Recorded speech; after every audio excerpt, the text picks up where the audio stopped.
Sir 40,000 कोटी रुपयांच्या थकबाकीसाठी contractor उद्या आंदोलन करणार आहे.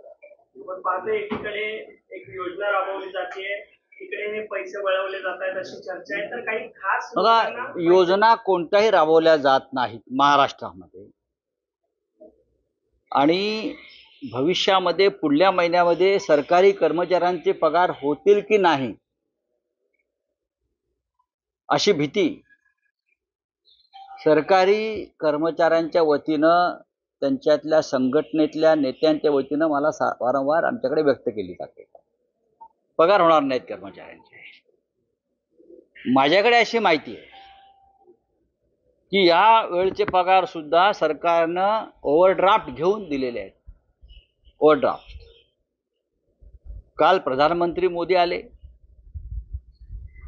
त्यांनी हजारो लाखो कोटींच्या योजनांच्या घोषणा केल्या. पैसे कुठून आणणार आहेत? लाडकी बहीण योजनेचे सुद्धा द्यायला पैसे नाही आहेत. खरं म्हणजे बाजूला मध्य प्रदेश आहे. मुख्यमंत्र्यांनी मध्य प्रदेशची माहिती घ्यावी. मध्य प्रदेशमध्ये लाडकी बहीण योजना बंद पडलेली आहे. तिकडल्या अर्थ खात्याच्या सचिवांनी त्या संदर्भात जो अहवाल दिला तो ही योजना अशा प्रकारे आपल्याला चालवता येणार नाही राजकीय फायद्यासाठी.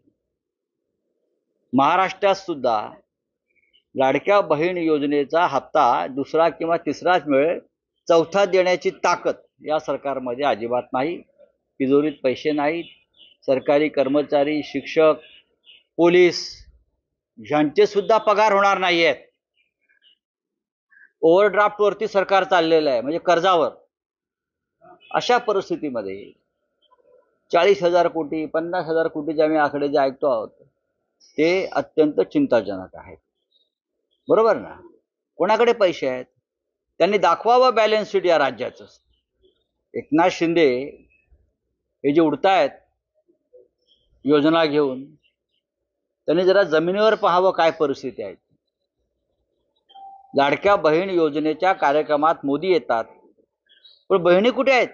खुर्च्या रिकाम्या आहेत. बहिणी नाही माहिती आहे. हा 2-3 महिन्याचा खेळ आहे. एकतर हे सरकार राहत नाही, हे मुख्यमंत्री राहत नाहीत, सरकार बदलणार आहे. त्याच्यामुळे लाडक्या बहिणींच्या माध्यमातून जी काही मते मिळवायचा प्रयत्न होईल तेवढाच सुरू आहे. इथे लाडके यांचे बेरोजगार नाहीत, लाडके शेतकरी नाहीत, त्यांची अवस्था खराब आहे. लाडके सरकारी कर्मचारी नाहीत, लाडके पोलीस नाहीत, लाडके ठेकेदार आणि लाडकी बहीण. ठेकेदारांना सुद्धा त्यांच्या कामाचे पैसे मिळत नाहीये.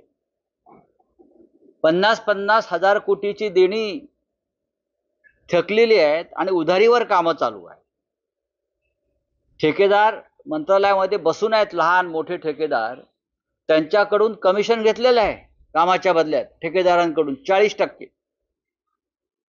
पण त्यांची बिलं अद्याप मिळालेली नाही. 40% इन ॲडव्हान्स.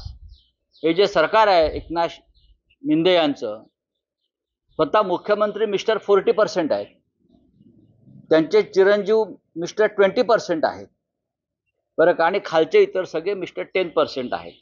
त्याच्यामुळे 60% जे आहेत हे ठेकेदारांकडून, कॉन्ट्रॅक्टर मंडळीकडून आधीच वसूल केले जातात.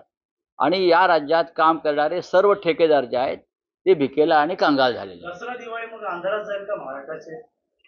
महाराष्ट्राच्या मुख्यमंत्र्यांची तशी योजना दिसते आहे की सरकारी कर्मचाऱ्यांना पगार नाही, बोनस नाही, पोलिसांना पगार होणार नाहीत, शिक्षकांचे पगार होणार नाहीत, अंगणवाडी सेविकांचे पगार होणार नाहीत.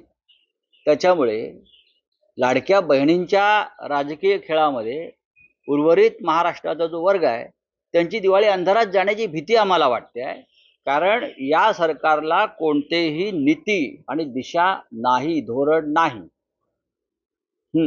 तर जागा वाटपासंदर्भात देखील चर्चा होणार आहे. अंतिम टप्पा पार पडणार असं कळते. बरं. आणि इनकमिंग देखील मोठ्या प्रमाणात सुरू झालेली आहे. शिवसेनेमध्ये आणि राष्ट्रवादी काँग्रेस पक्षामध्ये मोठ्या प्रमाणात इनकमिंग येतं, मोठ्या प्रमाणात.